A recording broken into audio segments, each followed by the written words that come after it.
कर्पूरिगौरं करुणावतारं संसारसारं भुजगेन्द्रहारं सदा वसन्तं हृदयारविन्दे भवं भवानी सहितं नमामि। श्री शिवाय नमस्तोभ्यम। हम सुन रहे हैं श्री शिव महापुराण कथा रुद्र संहिता प्रथम खंड सृष्टि से शिव पूजन की विधि तथा उसका फल, भगवान शिव की श्रेष्ठता तथा उनके पूजन की अनिवार्य आवश्यकता का प्रतिपादन और शिव पूजन की सर्वोत्तम विधि का वर्णन। आज हम इस पावन कथा का रसपान कर रहे हैं। ऋषि बोले, व्यास शिष्य महाभाग हे सूत जी, आपको नमस्कार है। आज आपने भगवान शिव की बड़ी अद्भुत एवं परम पावन कथा हमें सुनाई है। हे दयानिधे, ब्रह्मा और नारद जी के संवाद के अनुसार आप हमें शिव पूजन की वह विधि बतलाइए जिससे कि भगवान शिव संतुष्ट होते हैं। ब्राह्मण, क्षत्रिय, वैश्य और शूद्र सभी शिव की पूजा करते हैं। वह पूजन कैसे करना चाहिए? आपने व्यास जी के मुख से इस विषय को जिस प्रकार से सुना हो वह हमसे बताइए।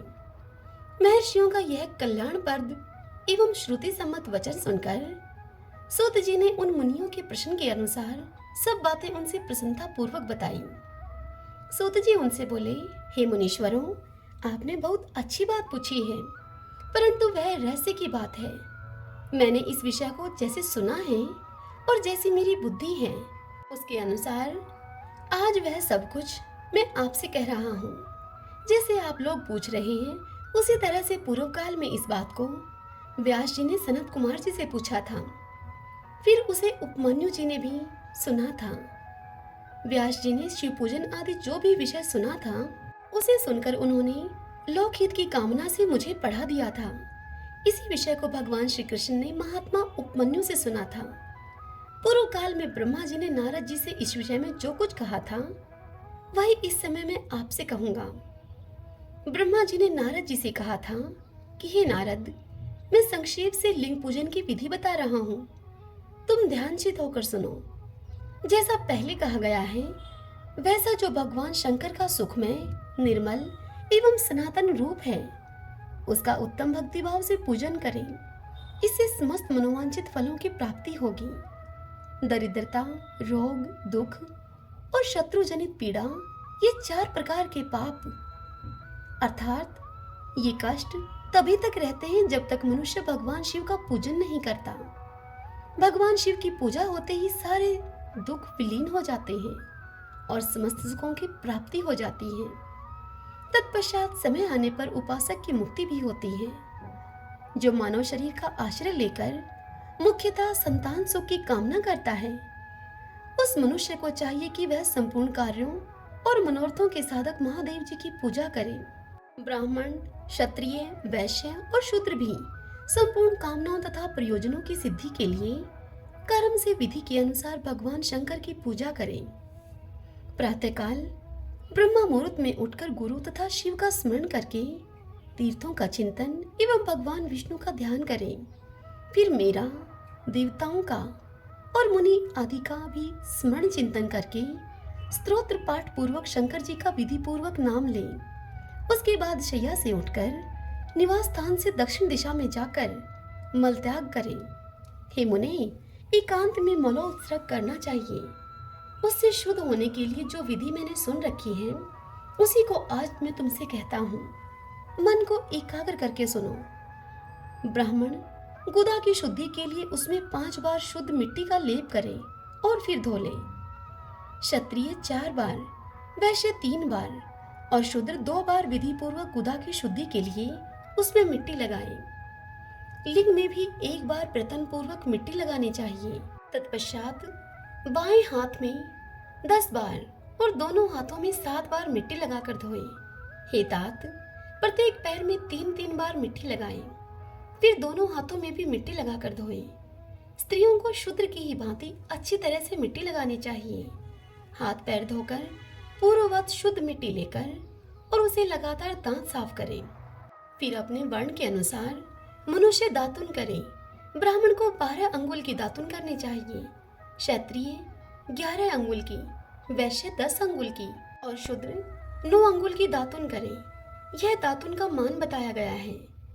मनुस्मृति के अनुसार काल दोष का विचार करके ही दातुन करें या त्याग दें। हितात, षष्ठी, प्रतिपदा, अमावस्या, नवमी, व्रत का दिन, सूर्यास्त का समय, रविवार तथा श्राद्ध का दिवस ये दातुन के लिए वर्जित हैं। इनमें दातुन नहीं करनी चाहिए। दातुन के पश्चात तीर्थ अर्थात जलाशय आदि में जाकर विधि पूर्वक स्नान करना चाहिए। विशेष देश काल आने पर मंत्र उच्चारण पूर्वक स्नान करना उचित है।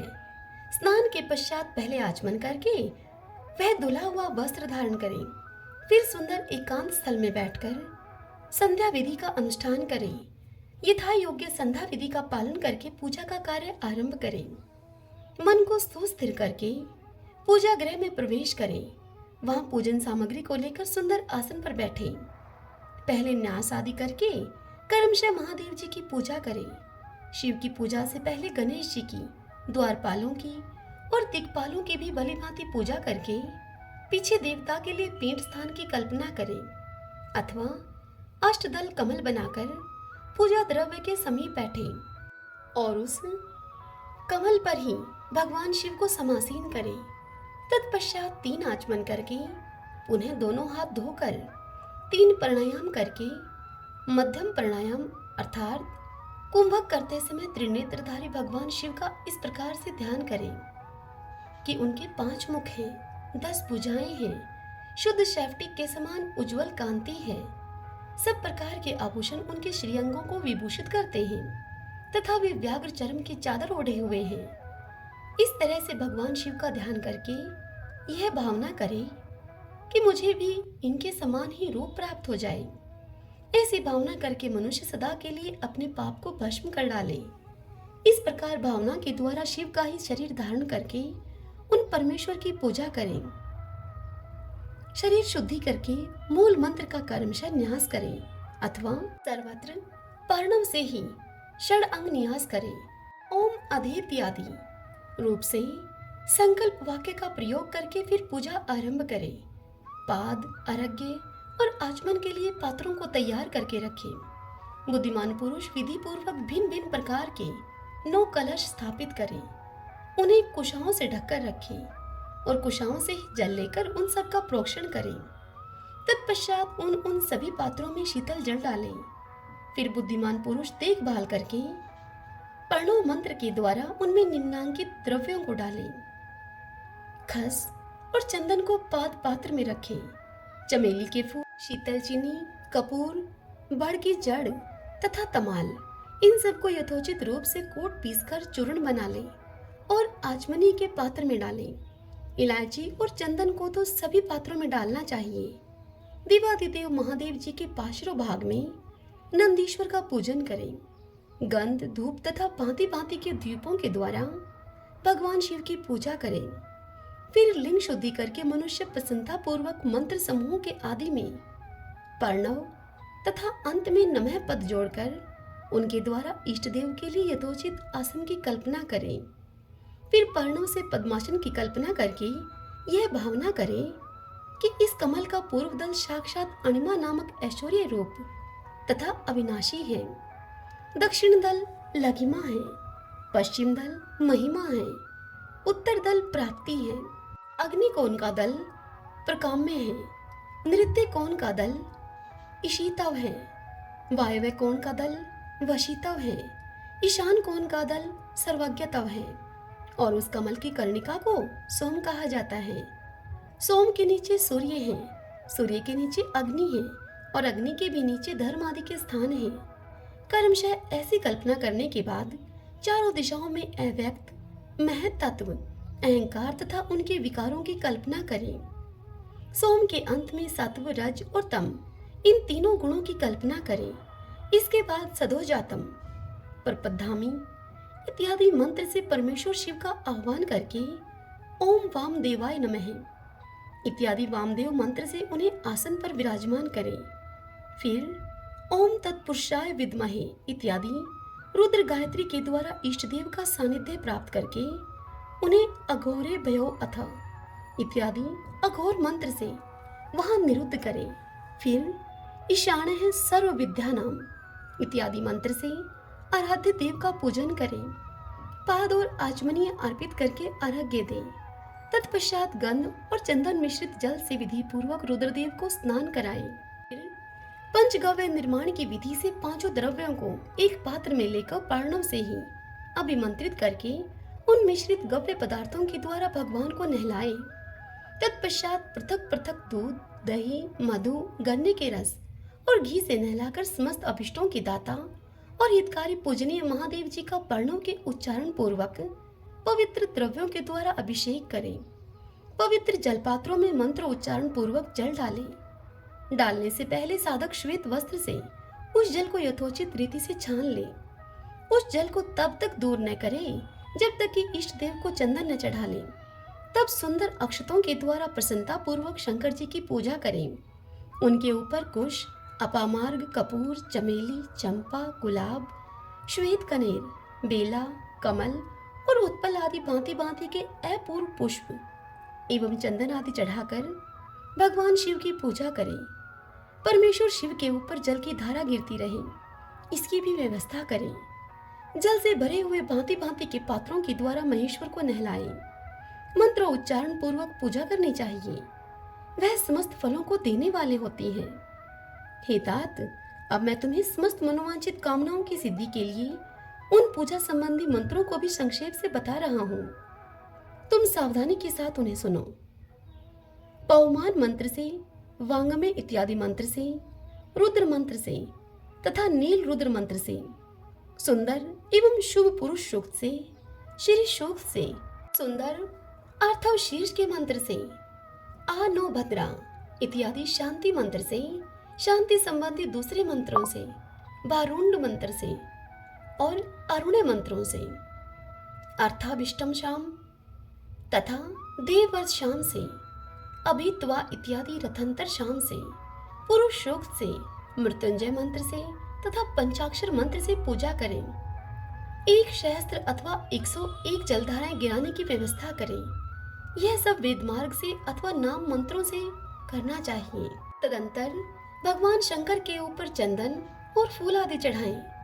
पर्णव से ही मुखवास अर्थात तांबूल आदि अर्पित करें। इसके बाद जो शैप्टिक मणि के समान निर्मल, निष्कल, अविनाशी, सर्वलोक कारण, सर्वलोक में परम देव हैं, जो ब्रह्मा, रुद्र, इंद्र और विष्णु आदि देवताओं की भी दृष्टि में नहीं आते। वेदवेता विद्वानों ने जिन्हें वेदांत में मन वाणी के अगोचर बताया है, जो आदि, मध्य और अंत से रहित तथा समस्त रोगियों के लिए औषध रूप हैं, जिनकी शिव तत्व के नाम से ख्याति है तथा जो शिवलिंग के रूप में प्रतिष्ठित हैं, उन भगवान शिव का शिवलिंग के मस्तक पर प्रणव मंत्र से ही पूजन करें। धूप, दीप, नैवेद्य, सुंदर तांबूल एवं सुरमय आरती के द्वारा यथोक्त विधि से पूजा करके स्तोत्रों तथा अन्य प्रकार के मंत्रों के द्वारा उन्हें नमस्कार करें। फिर अर्घ्य देकर भगवान के चरणों में फूल बखेरें और साष्टांग प्रणाम करके देवेश्वर शिव की आराधना करें। फिर हाथ में फूल लेकर खड़े हो जाएं और दोनों हाथ जोड़कर निम्नांकित मंत्र से सर्वेश्वर शंकर की पुनः प्रार्थना करें और कहें कि हे कल्याणकारी शिव, मैंने अनजाने में अथवा जानबूझकर जो जप, पूजा आदि सत्कर्म किए हों, वे आपकी कृपा से सफल हो जाएं। इस प्रकार कहकर भगवान शिव के ऊपर प्रसन्नता पूर्वक फूल चढ़ाएं। स्वस्ति वाचन करके नाना प्रकार की आशीय प्रार्थना करें। फिर शिव के ऊपर मार्जन करना चाहिए। मार्जन के बाद नमस्कार करके अपराध के लिए क्षमा प्रार्थना करते हुए पुनरागमन के लिए विसर्जन करना चाहिए। इसके बाद अधा से आरंभ होने वाले मंत्र का उच्चारण करके नमस्कार करें। संपूर्ण भाव से विभोर होकर इस प्रकार प्रार्थना करें। कहें कि प्रत्येक जन्म में मेरी शिव में भक्ति हो, शिव में भक्ति हो, मेरी शिव में भक्ति हो। शिव के सिवा दूसरा कोई मुझे शरण देने वाला नहीं है। हे महादेव, आप ही मेरे लिए शरणदाता हैं। इस प्रकार महादेव से प्रार्थना करके संपूर्ण सिद्धियों के दाता देवेश्वर शिव का पराभक्ति के द्वारा पूजन करें। विशेषतः गले की आवाज से भगवान को संतुष्ट करें। फिर सपरिवार नमस्कार करके अनुपम प्रसन्नता का अनुभव करते हुए समस्त लौकिक कार्य सुखपूर्वक करता रहे। मनुष्य जो इस प्रकार शिव भक्ति प्रायण होकर प्रतिदिन पूजा करता है, उसे अवश्य ही पग पग पर सब प्रकार की सिद्धि प्राप्त होती है। वह उत्तम वक्ता होता है तथा उसे मनोवांछित फल की निश्चय ही प्राप्ति होती है। रोग, दुख, दूसरों के निमित्त से होने वाला उद्वेग, कुटिलता तथा विष आदि के रूप में जो जो कष्ट उपस्थित होता है, उसे कल्याणकारी परम शिव अवश्य ही नष्ट कर देते हैं। उस उपासक का कल्याण होता है। भगवान शंकर की पूजा से उसमें अवश्य सद्गुणों की वृद्धि होती है। ठीक उसी तरह जैसे कि शुक्ल पक्ष में चंद्रमा बढ़ते हैं। आगे ब्रह्मा जी कहते हैं कि हे मुनि श्रेष्ठ नारद, इस प्रकार मैंने शिव की पूजा का विधान तुम्हें बतलाया है। अब तुम और क्या सुनना चाहते हो? कौन सा प्रश्न पूछने वाले हो? यह सुनकर नारद जी बोले कि हे ब्राह्मण, हे प्रजापति, आप धन्य हैं, क्योंकि आपकी बुद्धि भगवान शिव में लगी हुई है। हे विधि, आप पुनः इस विषय का सम्यक प्रकार से विस्तार पूर्वक मुझसे वर्णन कीजिए। तब ब्रह्मा जी ने नारद से कहा कि एक समय की बात है, मैं सब ओर से ऋषियों तथा देवताओं को बुलाकर उन सबको क्षीर सागर के तट पर ले गया, जहां पर सबका हित साधन करने वाले भगवान विष्णु निवास करते हैं। वहां देवताओं के पूछने पर भगवान विष्णु ने सबके लिए शिव पूजन की ही श्रेष्ठता बतलाकर यह कहा कि एक मुहूर्त या एक क्षण भी जो शिव का पूजन नहीं किया जाता, वही हानि है, वही महान छिद्र है, वही अंधापन है और वही मूर्खता है। जो भगवान शिव की भक्ति में तत्पर हैं, जो मन से उन्हीं को प्रणाम और उन्हीं का चिंतन करते हैं, वे कभी दुख के भागी नहीं होते। जो महान सौभाग्यशाली पुरुष मनोहर भवन, सुंदर आभूषणों से विभूषित स्त्रियां, जितने से मन को संतोष हो, उतना धन, पुत्र पौत्र आदि संतति, आरोग्य, सुंदर शरीर, अलौकिक प्रतिष्ठा, स्वर्गीय सुख, अंत में मोक्ष रूपी फल तथा परमेश्वर शिव की भक्ति चाहते हैं, वे पूर्व जन्मों के महान पुण्य से भगवान सदाशिव की पूजा अर्चा में लगे रहते हैं। जो पुरुष नित्य भक्ति प्रायण होकर शिवलिंग की पूजा करता है, उसको सफल सिद्धि प्राप्त होती है तथा वह पापों के चक्र में नहीं पड़ता। भगवान के इस प्रकार उपदेश देने पर देवताओं ने उन श्री हरि को प्रणाम किया और मनुष्यों की समस्त कामनाओं की पूर्ति के लिए उनसे शिवलिंग देने के लिए प्रार्थना की। मुनि श्रेष्ठ उस प्रार्थना को सुनकर जीवों के उद्धार में तत्पर रहने वाले भगवान विष्णु ने विश्वकर्मा को बुलाकर कहा कि हे विश्वकर्मन, तुम मेरी आज्ञा से संपूर्ण देवताओं को सुंदर शिवलिंग का निर्माण करके दो। तब विश्वकर्मा ने मेरी और श्री हरि की आज्ञा के अनुसार उन देवताओं को उनके अधिकार के अनुसार शिवलिंग बनाकर दिए। हे मुनि श्रेष्ठ नारद, किस देवता को कौन सा शिवलिंग प्राप्त हुआ, इसका वर्णन आज मैं तुमसे कर रहा हूँ, तुम अब उसे सुनो। इंद्र पद्मराग मणि के बने हुए शिवलिंग की और कुबेर स्वर्ण में लिंग की पूजा करते हैं। धर्म पीत मणि में यानी कि पुखराज के बने हुए लिंग की तथा वरुण श्याम वर्ण के शिवलिंग की पूजा करते हैं। भगवान विष्णु इंद्र नीलमय तथा ब्रह्मा हेममय लिंग की पूजा करते हैं। हे मुने, विश्व देवगण चांदी के शिवलिंग की, वसुगण पीतल के बने हुए लिंग की तथा दोनों अश्विनी कुमार पार्थिव लिंग की पूजा करते हैं। लक्ष्मी देवी शैफ्टिकमय लिंग की, आदित्यगण ताम्रमय लिंग की, राजा सोम मोती के बने हुए लिंग की तथा अग्निदेव वज्र यानी कि हीरे के लिंग की उपासना करते हैं। श्रेष्ठ ब्राह्मण और उनकी पत्नियां मिट्टी के बने हुए शिवलिंग का, मयासुर चंदन निर्मित लिंग का और नागगण मूंगे के बने हुए शिवलिंग का आदर पूर्वक पूजन करते हैं। वी मक्खन के बने हुए लिंग की, योगीजन भस्ममय लिंग की, यक्षगण दधि निर्मित लिंग की, छाया देवी आटे से बनाए हुए लिंग की और ब्राह्मण पत्नी रत्नमय शिवलिंग की निश्चित रूप से पूजा करती हैं। बाणासुर पारद या पार्थिव लिंग की पूजा करता है। दूसरे लोग भी ऐसा ही करते हैं। ऐसे ऐसे शिवलिंग बनाकर विश्वकर्मा ने विभिन्न लोगों को दिए तथा वे सब देवता और ऋषि उन लिंगों की पूजा करते हैं। भगवान विष्णु ने इस तरह से देवताओं को उनके हित की कामना से शिवलिंग देकर उनसे तथा मुझ ब्रह्मा से पिनाक पाणी भगवान महादेव जी के पूजन की विधि भी बताई। पूजन विधि संबंधी उनके वचनों को सुनकर देव शिरोमणियों सहित मैं ब्रह्मा हृदय में हर्ष लिए हुए अपने धाम में आ गया। हे मुनि नारद, वहां पर आकर मैंने समस्त देवताओं और ऋषियों को शिव पूजा की उत्तम विधि बताई, जो संपूर्ण अभिष्ट वस्तुओं को देने वाली है। उस समय मुझ ब्रह्मा ने कहा कि देवताओं के सहित समस्त ऋषियों, तुम प्रेम प्रायण होकर सुनो। मैं प्रसन्नता पूर्वक तुमसे शिव पूजन की उस विधि का वर्णन करता हूँ, जो कि भोग और मोक्ष को देने वाली है। देवताओं और मुनीश्वरों, सुनिए, समस्त जंतुओं में मनुष्य जन्म प्राप्त करना प्रायः दुर्लभ है। उनमें भी उत्तम कुल में जन्म तो और भी दुर्लभ है। उत्तम कुल में भी आचारवान ब्राह्मणों के यहाँ उत्पन्न होना उत्तम पुण्य से ही संभव है। यदि वैसा जन्म सुलभ हो जाए तो भगवान शिव के संतोष के लिए उस उत्तम कर्म का अनुष्ठान करें, जो अपने वर्ण और आश्रम के लिए शास्त्रों के द्वारा प्रतिपादित है। जिस जाति के लिए जो कर्म बताया गया है उसका उल्लंघन न करें। जितनी संपत्ति हो उसके अनुसार ही दान करें। कर्म में सहस्त्रों यज्ञों से तपोयज्ञ बढ़कर है। सहस्त्रों तपोयज्ञों से जप यज्ञ का महत्व अधिक है। ध्यान यज्ञ से बढ़कर कोई वस्तु नहीं है। ध्यान ज्ञान का साधन है, क्योंकि योगी ध्यान के द्वारा अपने इष्ट देव सम्राट शिव का साक्षात्कार करता है। ध्यान यज्ञ में तत्पर रहने वाले उपासकों के लिए भगवान शिव सदा ही सन्निहित हैं। जो विज्ञान से संपन्न हैं, उन पुरुषों की शुद्धि के लिए किसी प्रायश्चित आदि की आवश्यकता नहीं है। मनुष्य को जब तक ज्ञान की प्राप्ति न हो जाए तब तक वह विश्वास दिलाने के लिए कर्म से ही भगवान शिव की आराधना करे। जगत के लोगों को एक ही परमात्मा अनेक रूपों में अभिव्यक्त हो रहा है। एकमात्र भगवान सूर्य एक स्थान में रहकर भी जलाशय आदि विभिन्न वस्तुओं में अनेक से दिखते हैं। हे देवताओं, संसार में जो जो सत या असत वस्तु देखी या सुनी जाती है, वह सब परब्रह्म शिव स्वरूप ही है।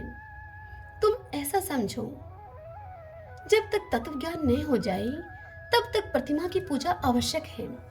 ज्ञान के अभाव में भी जो प्रतिमा पूजा की अवहेलना करता है, उसका पतन निश्चित है।